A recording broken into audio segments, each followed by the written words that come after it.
Mon doux Seigneur, tu t'en viens pas emprunter un livre certain, toi? Qu'est-ce qu'il y a? La lecture, c'est compliqué.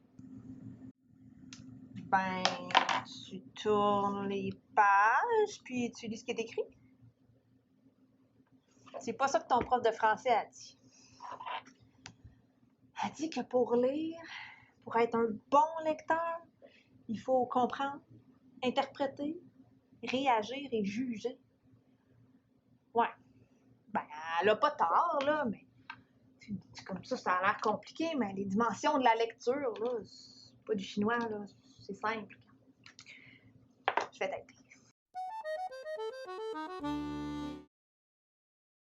Comme c'est l'heure du dîner, on pourrait éclaircir ça autour d'une bonne pizza. Tu t'es pas contre? Bon. Merci. Bon. Commençons par la dimension comprendre. Comprendre un texte, c'est faire ressortir ce que l'auteur a dit et comment il l'a dit. En fait, c'est comme si tu étais un scientifique qui procède à une dissection.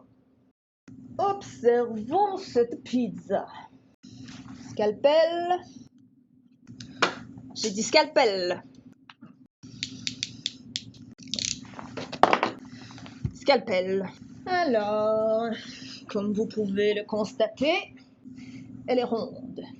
Divisée en 6 points. Alors ici, du bacon, pepperoni. De ce côté, poivron, champignons, oignons. Y a-t-il d'autres choses à dire? Ouais, j'ai oublié de dire que évidemment, il y avait de la pâte ou de la sauce.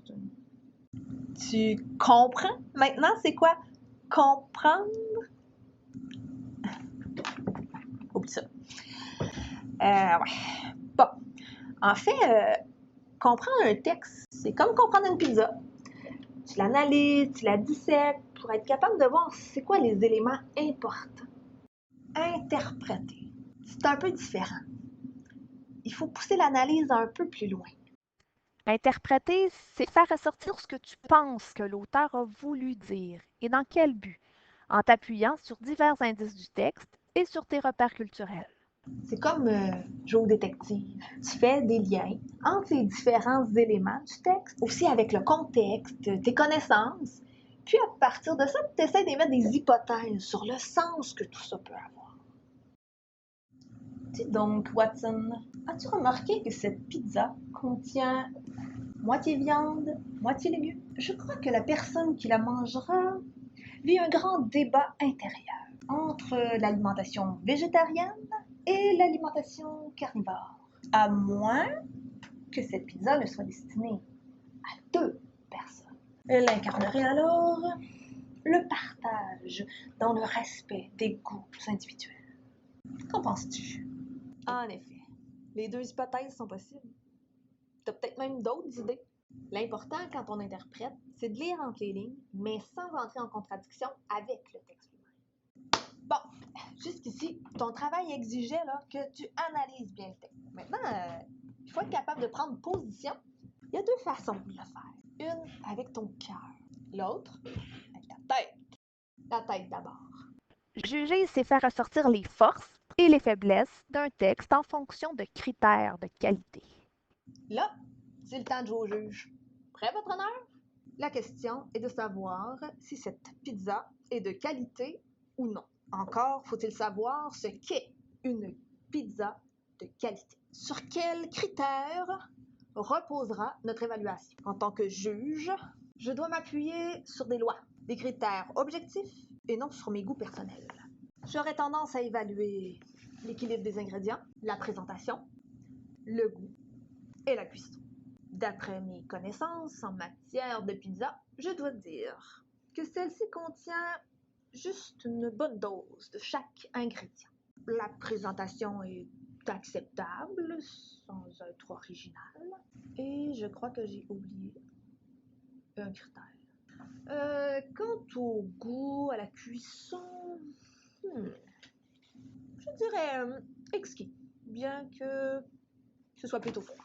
Voilà, le jugement est tombé.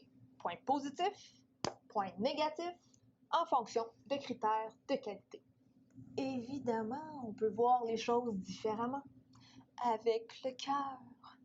C'est là qu'on tombe dans la réaction. Réagir, c'est faire ressortir les effets que le texte a sur toi et les justifier en faisant des liens avec tes expériences personnelles et tes repères culturels. Et ça, c'est propre à chacun. Alors, c'est le temps de prendre le micro pour faire ta vedette, pour exprimer tes émotions, tes goûts, tes opinions. La vue de cette pizza me répugne. Le fromage trop gras montre bien l'irresponsabilité des gens face à leur santé. Quant à la présence de viande, elle me choque au plus haut point. En tant que végétarienne, je ne supporte pas cette cruauté envers les animaux. Moi, cette pizza vient me toucher dans mes valeurs parce que, ça me rappelle l'importance du partage. Là, on voit les pointes, genre... j'ai moi-même souvent partagé une pizza entre amis, en famille. Ce sont de beaux souvenirs que j'espère ne jamais oublier. Comme tu vois, il y en a pour tous les goûts.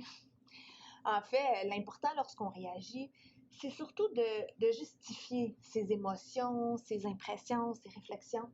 Autrement dit, un bon lecteur est capable de comprendre, interpréter, juger, réagir. Et selon son intention, son rapport au texte change.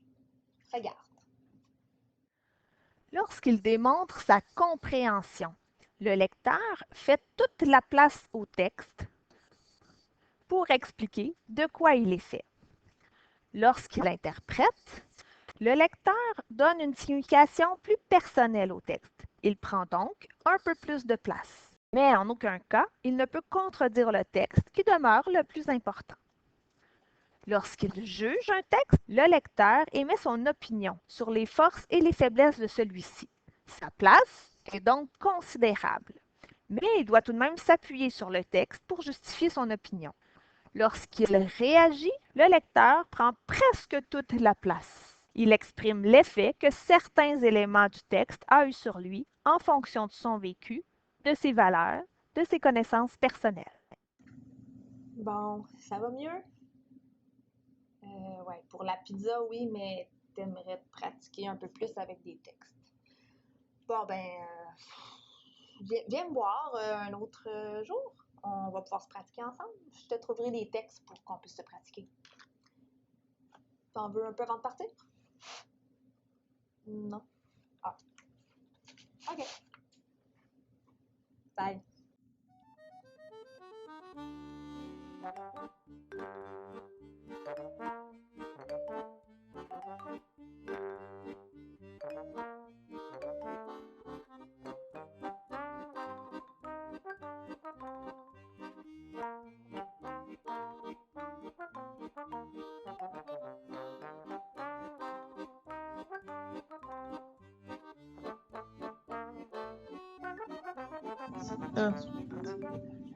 De que c'est? Les ingrédients sur la carte. T'as peut-être même d'autres steaks. Ça, c'était le premier. Donc, elle est ronde. Je vais recommencer. Elle est petite, elle est ronde. Elle est faite... Est-ce que le ton est correct ou...